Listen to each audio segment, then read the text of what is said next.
Hello and welcome to Byju's IAS. Before we start with our today's analysis, we have an announcement. Tomorrow being 1st of November, the state of Karnataka celebrates Kannada Rajyotsava. As a result, the Byju's offices will remain closed and Byju's IAS would not be uploading the daily CNA and the daily quiz videos. We will resume our activity day after tomorrow. Let's get started and look into the first article. The first article says Kerala police promise safe rehabilitation for Maoists.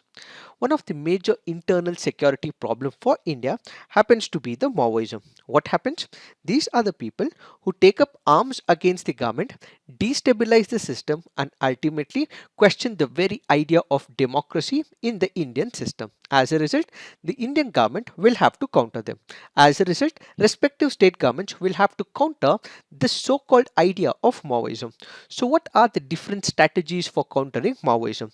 There are three different strategies. One is what is called as the offensive strategy.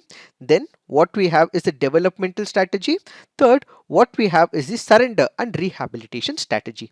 What is this offensive strategy? When we speak about offensive strategy, what happens? You ask the Maoists, the Naxalites, not to take up arms, but they continue to take up arms. There is bloodbath as well. As a result, the government will undertake offensive operation, which is to neutralize these armed people and at the same time, in case they do not listen, ultimately eliminate from the picture. So what happens in the offensive system? In the offensive system, the government requests the Maoists not to alter the established system, destabilize the system. When they don't listen, ultimately the individual and the group will be completely neutralized. This is the offensive strategy. Then what we have is the developmental strategy. What is this developmental strategy? The very idea of Naxalism was taken into picture because there was not much of developmental activity in the far east of India. When people were supposed to have been granted the developmental activities, they were supposed to have been given all the governance initiative schemes and programs, there were certain section of the people who were not able to bear the fruits of the government schemes and programs. They were not happy with it. In fact, some of the lands were also confiscated from these people in the rural areas and in the remote corners. In order to get their welfare schemes and programs, in order to get what is their right inheritance, what did people do?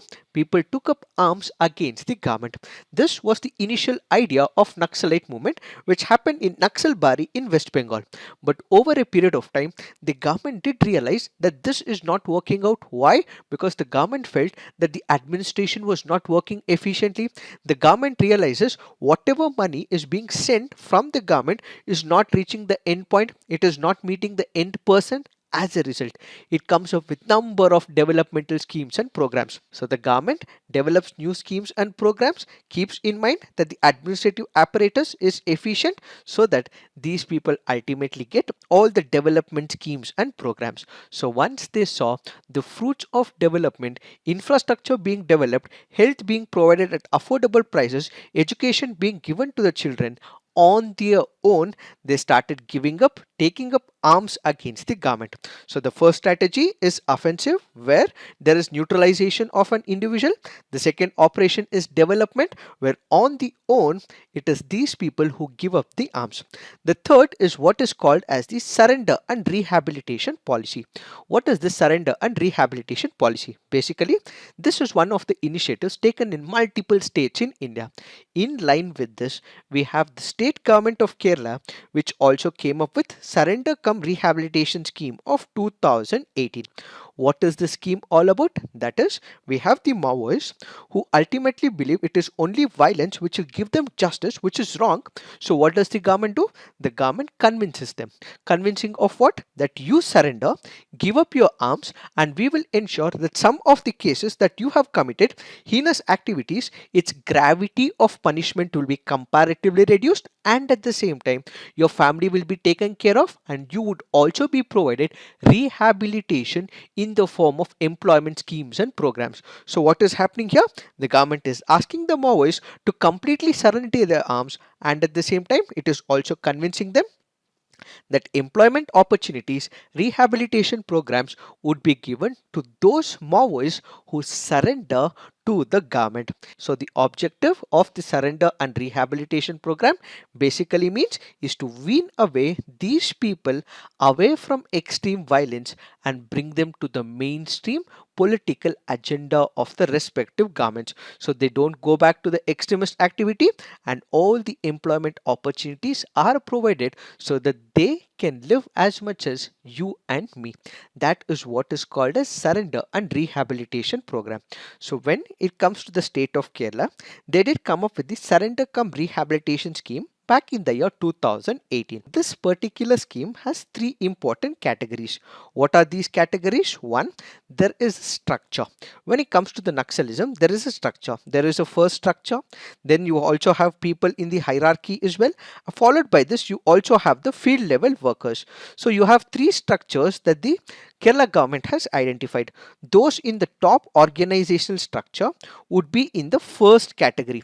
These are like the leaders, these are like the people who run the show, and that is why the top organizational structure is identified under the surrender and rehabilitation program. What would happen? They would be given 5 lakhs on surrender. The amount will be paid in installments once they surrender to the state government of Kerala. Those who wish to continue their studies, they would be provided about 15,000, while those planning to get married will be given about 25,000, and those in need of occasional training where they want to generate employment opportunities would also be given 10,000 for up to 3 months. Then we have two other categories. Those in category 2A and 2B will be given 3 lakh on surrender. When it comes to the group 1, that is the organizational top structure, they are given about 5 lakhs, but when it comes to group 2A and group 2E, they would be given about 3 lakhs, and such money will also be paid on installments as well. So as part of the rehabilitation scheme, those who surrender their weapons would be given special rates for the same, and surrendering AK-47 along with other weapons will also be given about 25,000.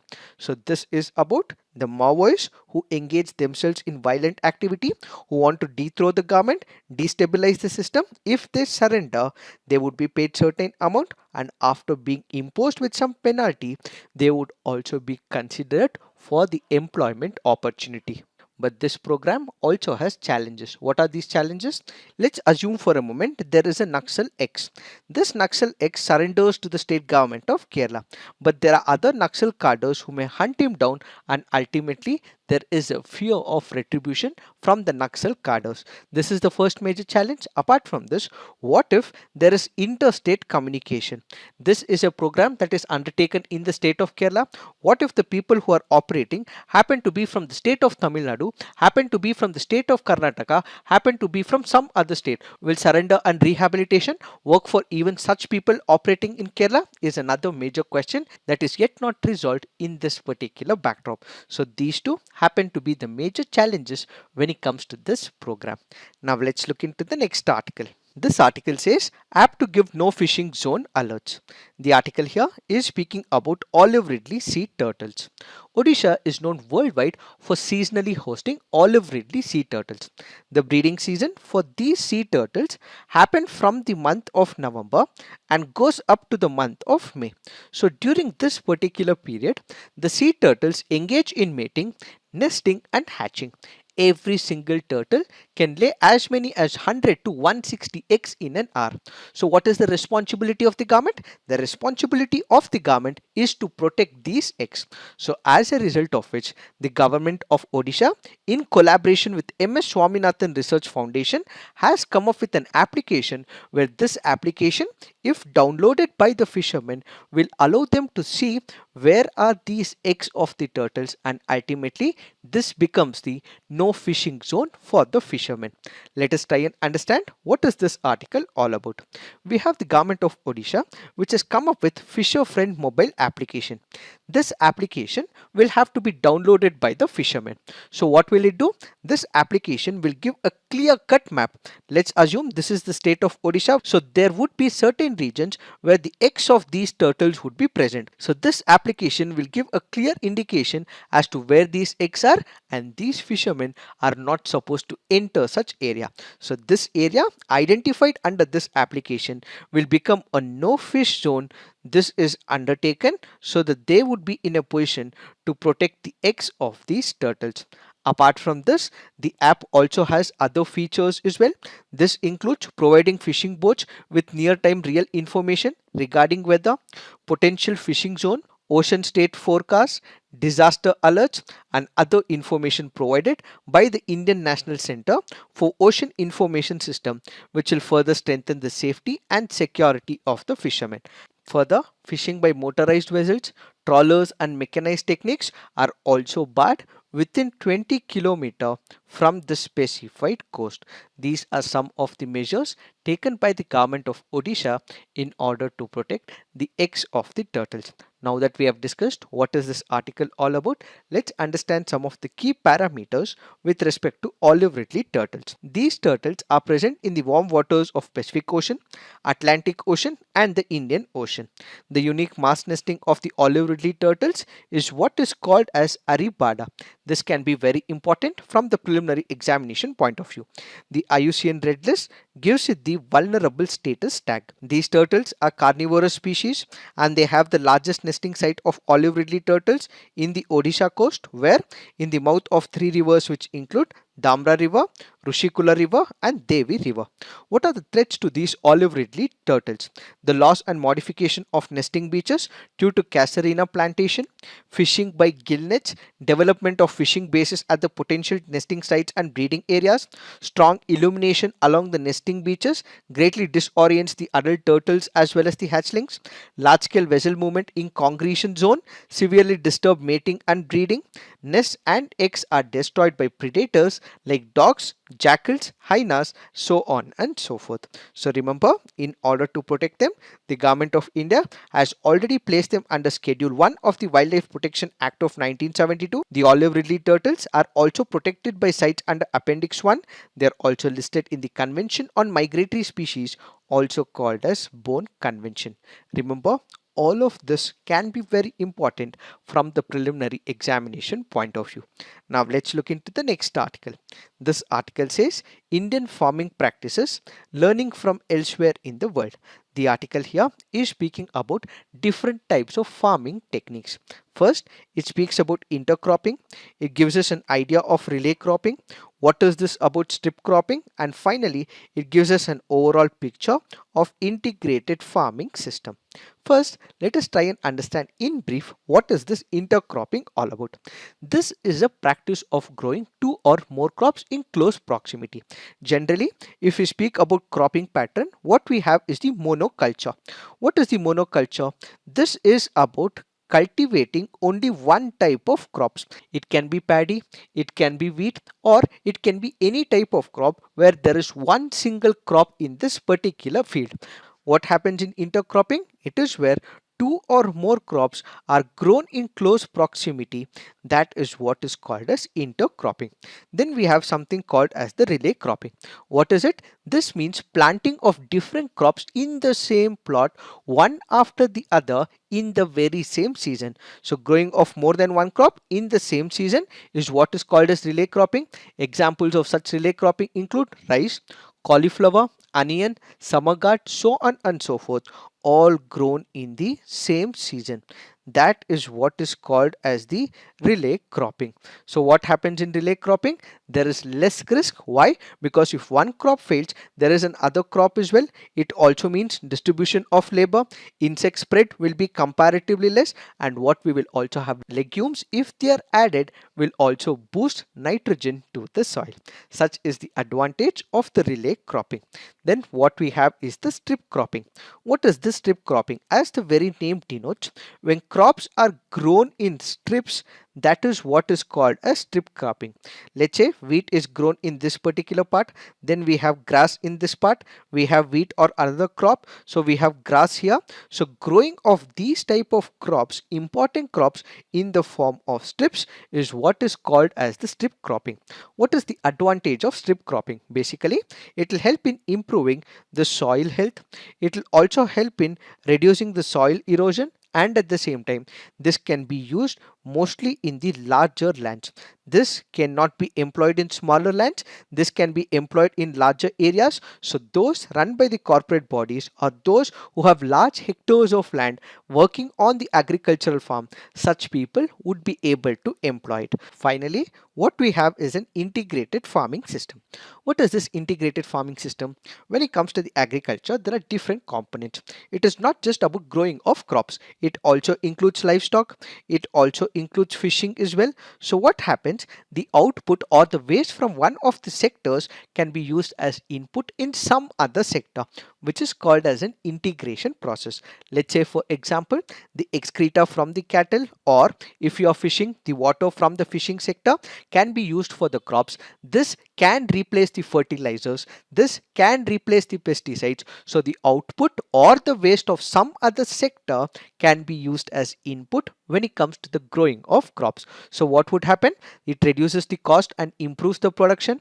It will eliminate the waste as well, and overall what we will see is an increase in the productivity. So what are the advantages? Since the output or the waste of one sector is used as an input in some other sector, the soil fertility will remain the same, the cost of it will be comparatively reduced, productivity will also increase, and at the same time what we will also see, it is also environmentally friendly as well.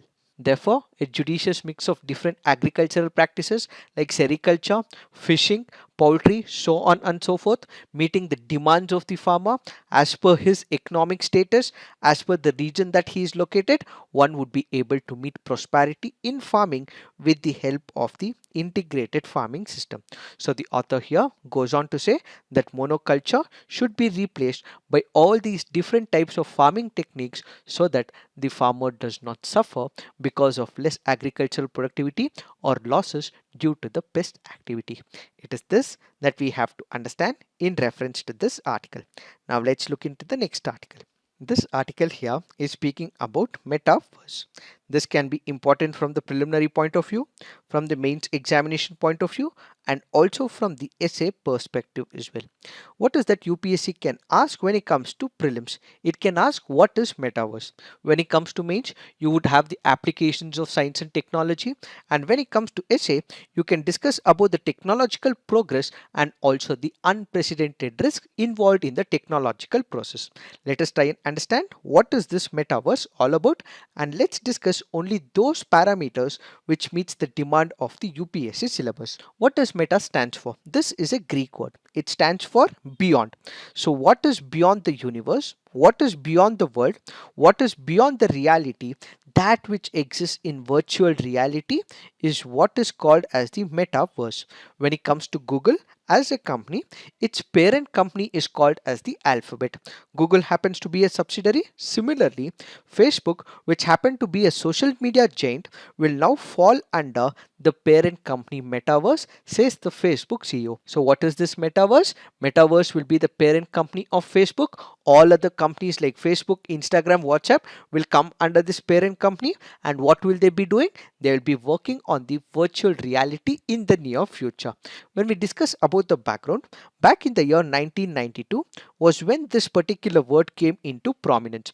This happened from the sci-fi novel called as Snow Crash, which was written by author Neil Stephenson, according to which it will be a convergent area where physical, augmented, virtual reality will all come into picture, where people start interacting with each other using different types of avatars. So what is metaverse? Metaverse is about the future of technology where we will have virtual reality where avatars will be given birth to and there'll be interaction on the virtual mode. Metaverse thus can be broken down into two parts. One, it speaks about the NFTs, it speaks about the cryptocurrency. The other part also speaks about the virtual reality, which Facebook is currently focusing on. Will this virtual reality be restricted to one single company? No. There are other companies which are already in the verge of developing their own idea of virtual reality. We have video games company Epic Games, software giant Microsoft, chip maker Nvidia, all are engaging in such a program where the future virtual reality is what they are planning to bring into existence. But once this particular technology is into picture, the major problem would be about privacy. We already know that with the internet penetration world over, privacy is a myth. So what would happen when virtual reality does come into existence where the physical world can be represented in the virtual form and ultimately new avatars could be created? So this article currently goes on to say that since privacy is already a myth in the internet penetration era, when the virtual reality does come into picture, there'll be a lot of exchange of information and ultimately privacy may be violated. If it should not be violated, what we need to have is regulations. Countries should have data protection laws and ultimately it should be part of the policy, says this article. It is this that we have to understand in reference to this article. Now let's look into the next article. This article here is speaking about the race to tackle global warming. We have discussed about this article in our past CNAs as well, and going forward we will have more editorials and columns. We will take them up elaborately. Now let's look into the mains practice questions. The mains practice questions for today is essay. What is the first one? Technological progress and unprecedented risks. Second question, what happens to a man is less significant than what happens within him. So please write all the essay. The word limit is 1000 to 1200 words. Write the essay and put it on the comment section. So this is it for today. Thank you for watching. All the best.